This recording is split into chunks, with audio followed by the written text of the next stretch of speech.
Our first reading comes from Genesis chapter 11, verse 31 to 12, verse 9.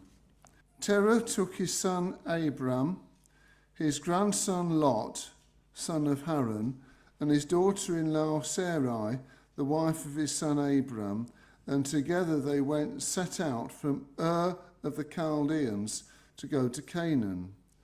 But when they came to Haran, they settled there. Terah lived 205 years and he died in Haran. The call of Abraham. The Lord had said to Abram, go from your country, your people, and your father's household to the land I will show you. I will make you into a great nation, and I will bless you. I will make your name great, and you will be a blessing. I will bless those who bless you, and whoever curses you I will curse, and all the peoples on earth will be blessed through you. So Abram went as the Lord had told him, and Lot went with him. Abram was 75 years old when he set out from Haran. He took his wife Sarai, his nephew Lot, all the possessions they had accumulated, and all the people they had acquired in Haran, and they set out for the land of Canaan, and they arrived there. Abram travelled through the land as far as the site of the great tree of Moreh at Shechem. At that time the Canaanites were in the land. The Lord appeared to Abram and said, to your offspring I will give this land. So he built an altar there to the Lord who had appeared to him. From there he went on towards the hills east of Bethel and pitched his tent with Bethel on the east and Ai on the west, on the east. There he built an altar to the Lord and called on the name of the Lord. Then Abraham set out and continued towards the Negev. And our second reading comes from Hebrews chapter 11, verses 8 to 10. By faith, Abraham, when called to go to a place he would later receive as his inheritance, obeyed and went even though he did not know where he was going. By faith he made his home in the promised land like a stranger in a foreign country. He lived in tents as did Isaac and Jacob, who were heirs of him of the same promise. For he was looking forward to the city with foundations, whose architect and builder is God. We thank God for his word. I think it's probably true to say that in most areas of life we like to feel comfortable. We go out to buy a new pair of shoes and we want them to fit properly and to feel comfortable. Perhaps at home we have our favourite chair, the one in which we feel most comfortable in. Or it could be that we're feeling a bit fed up and feeling rather miserable, and we find comfort and support when a loved one gives us a hug. Or we're tossing and turning in bed, knowing that we'll never ever get to sleep until we can find a comfortable position. Feeling comfortable is perhaps an important area in most of our lives. If I asked you if you felt comfortable in your Christian faith, I wonder what you'd say. My guess is that probably most of us would say yes and no.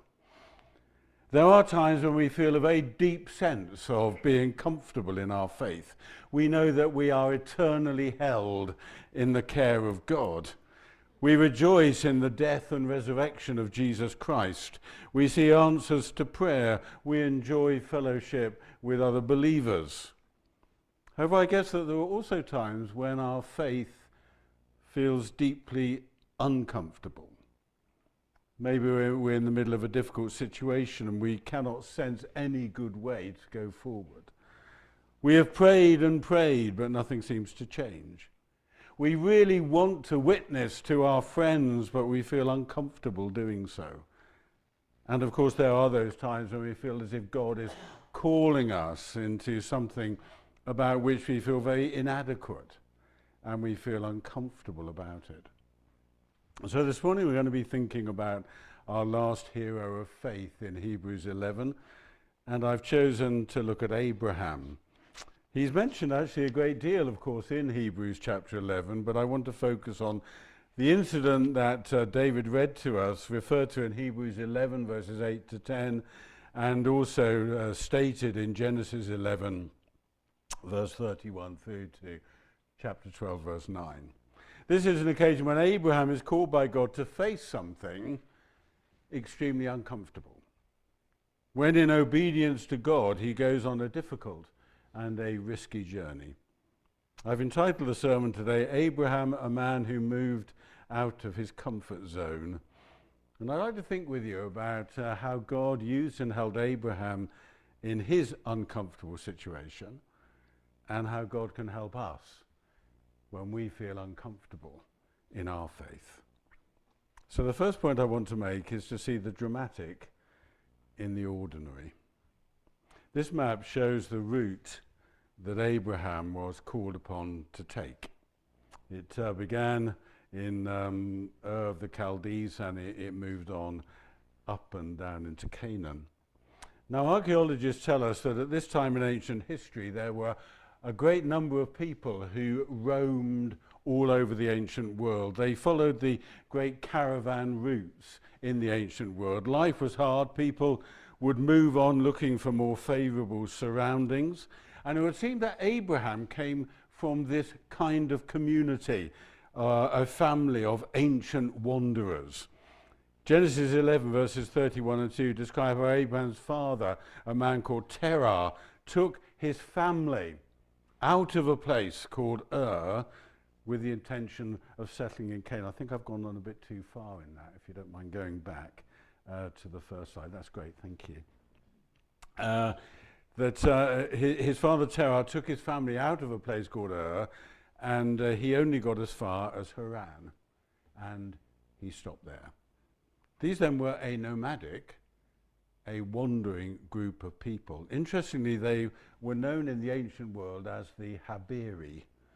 This is a word from which we get the name Hebrews. So Abraham was one of a nomadic bunch of people, of Hebrew people, who wandered across the ancient world. In Genesis 12 verse 1, Abraham is told to continue the journey that his father had started. Now you could argue, and I think I would argue this, that there's nothing particularly special about this. Nothing inspiring about it. He was just doing something that many, many people of his day did.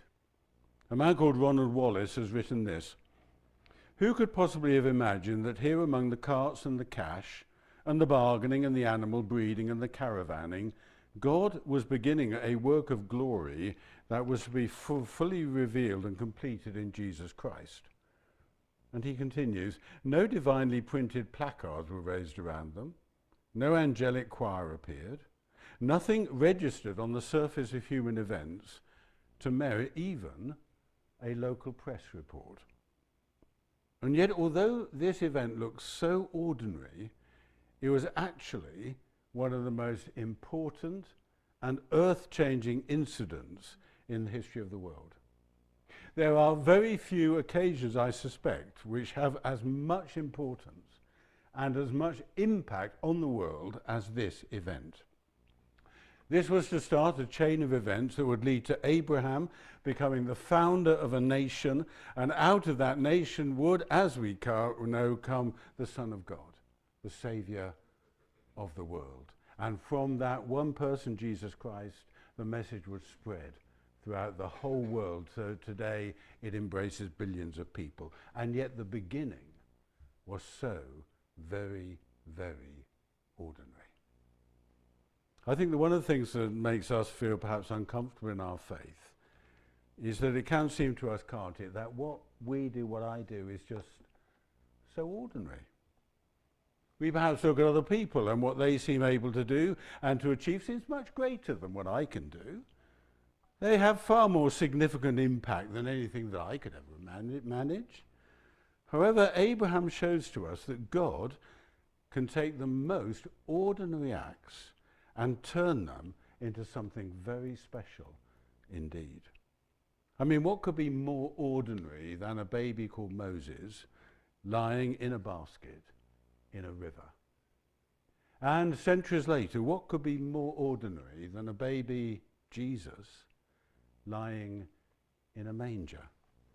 And yet God took these apparently ordinary events and he gave to them divine significance. One of my favourite verses in the Bible is Matthew 10 verse 42, where Jesus says this: "If anyone gives a cup of cold water to one of these little ones, because he's my disciple, I tell you the truth, he will certainly not lose his reward." We may never ever know the outcome of making somebody a cup of coffee. We may never know the outcome when we say to somebody a kind word, or when we do an act of kindness, or when we seek to do the very best that we possibly can in our mundane day-to-day work. The wonderful truth that Abraham shows to us is that God is able to take the ordinary and turn it into something life-changing and wonderful. The second point I want to make is to see the call in the promise in Genesis 12 verses 1 to 5. When we first arrived in Sheffield, we met a man called Rich. Now, Rich is a personal fitness instructor, and he goes around loads of different people giving them fitness training. And I somehow managed to get myself caught up in a trial session with Rich when we first arrived over 10 years ago. And at the beginning of the session, he said this to me: "If you take me on, and if you do all my exercises that I tell you to do, I can add 10 years to your active life." I thought, what an amazing promise.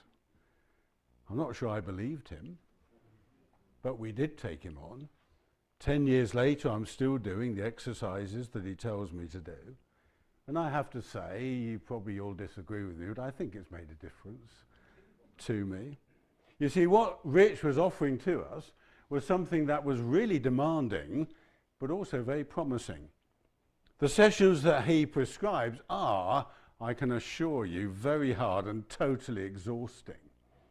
But the promise of enjoying better health for a further 10 years is what keeps me going.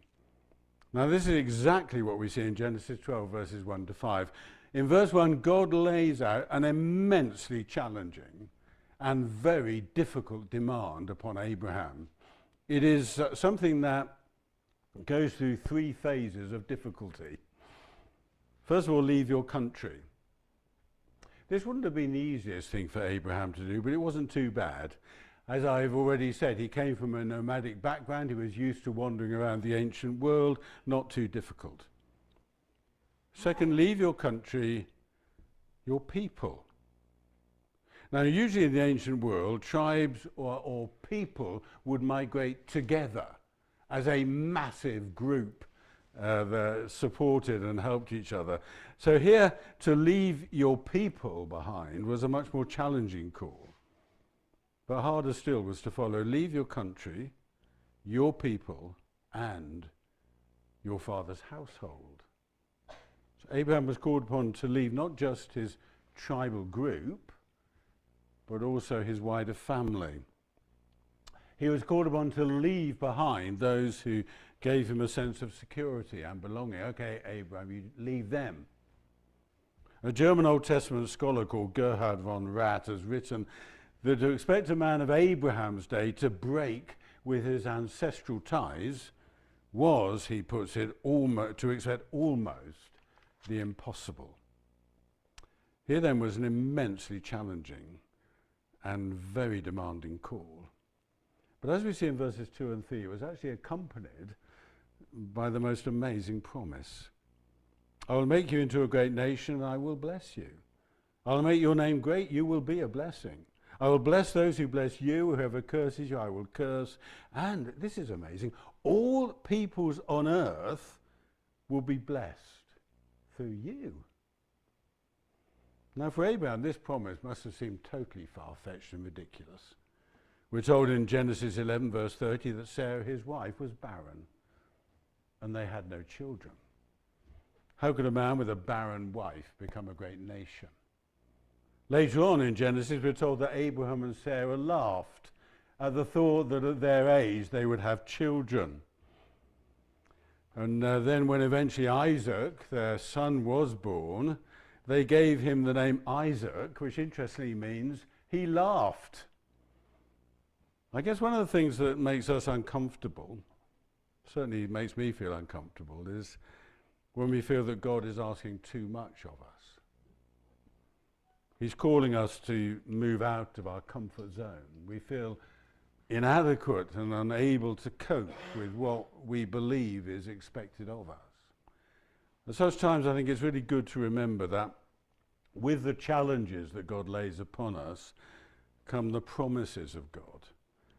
As we've already seen with our stones, God promises that Jesus will be with us always and will always live in our hearts and our lives. He promises us complete forgiveness and total cleansing. We have the promise that one day we will stand and look into the face of Jesus and see him in his glory. We have the promise that we have a good shepherd who cares about us deeply, who loves us personally. These are wonderful promises that we can hold on to. They do not come with complicated subclauses or exclusion notes.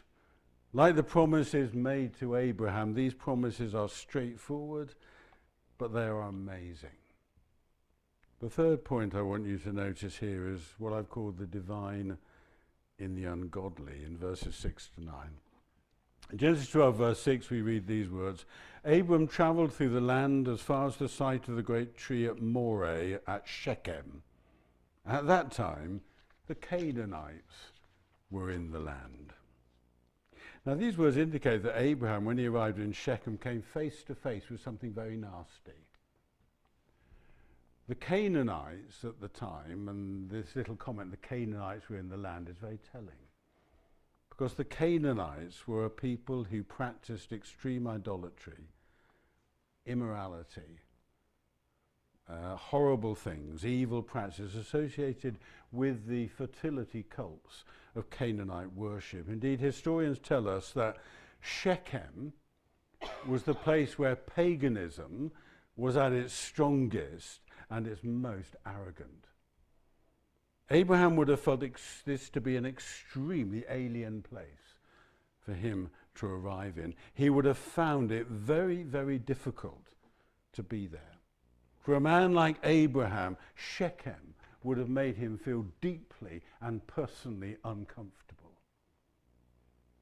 And I wonder if you as a Christian sometimes find yourself in a situation where you feel totally out of place. It may be a sports club where people are swearing and blaspheming.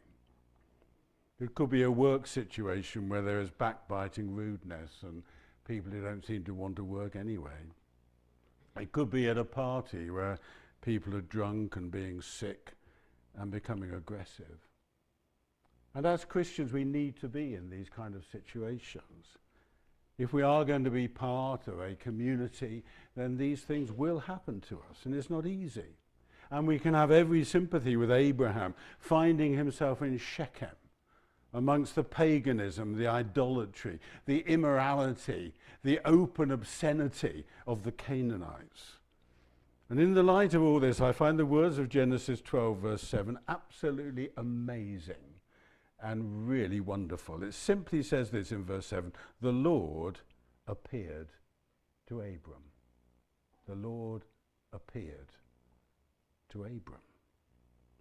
Now, this is the first account in the whole life of Abram that we are told that God appeared to him.